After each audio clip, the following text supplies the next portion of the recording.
Oh, love life, Sam. Kamusta naman ngayon ang yung personal life? Kasi we heard May personal life ba? May bago ka na raw ngayon. May nililigawan ka daw. Wala. Right now, I'm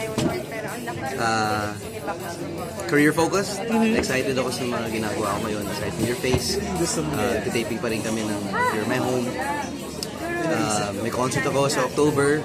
May bagong album na tinatapos ko. Malapit na. All originals yun.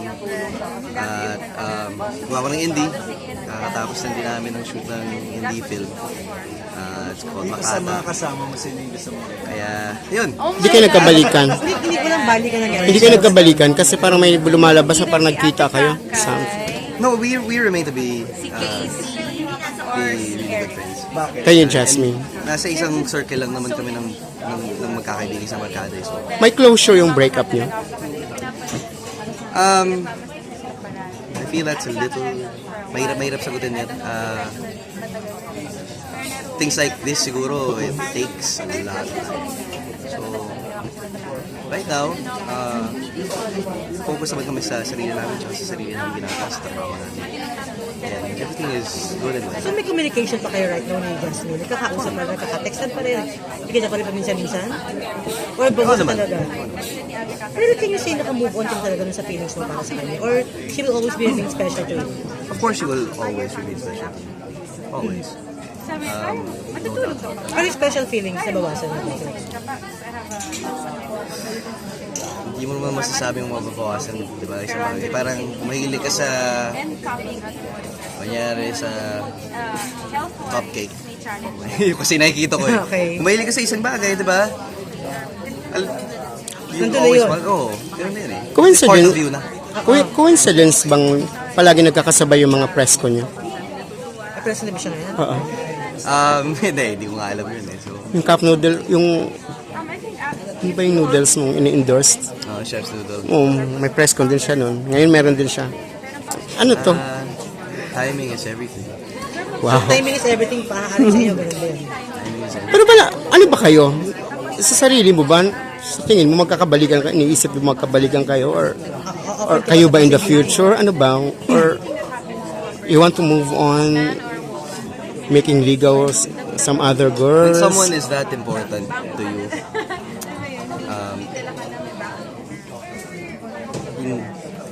hindi mo naman kayang, kasi part na yun sa'yo eh. Diba?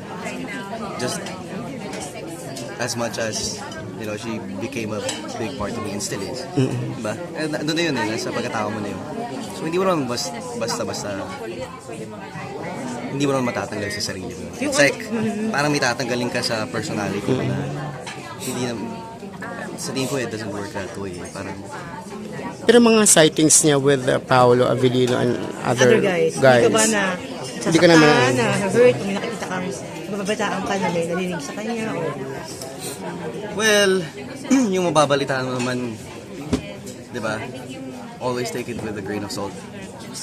Kasi hindi naman natin alam kung, di ba, minsan gumagawa lang naman talaga yung tao ng mga igay para may usapan lang, para may mga taong masaktan. Hindi naman, ako alam ko na hindi ako dapat madaling madadala sa mga bagay. And ako, kilala ko naman siya. Ngayon na wala na kayong kaugnayan, Sam, can you say that the incident doon sa Gramercy is true? With Anne? Hindi mo naman kailangan itanong yan kasi tatagal na yan. At hindi na kailangan pag-usapan pa at hindi ka. So, hindi na natin pag-usapan. So, ibig sabihin, dun sa nangyayari break-up, wala kang sama na loob sa kahit kayo. No, not at all. Maaari Kasi, naman sangkot. pwede ba ako if galing ko sa isang relationship, gusto mo po maging better? Of course not, diba? And I never had hard feelings for anyone. Okay. So, everything happens for a reason. And, timing is Everything.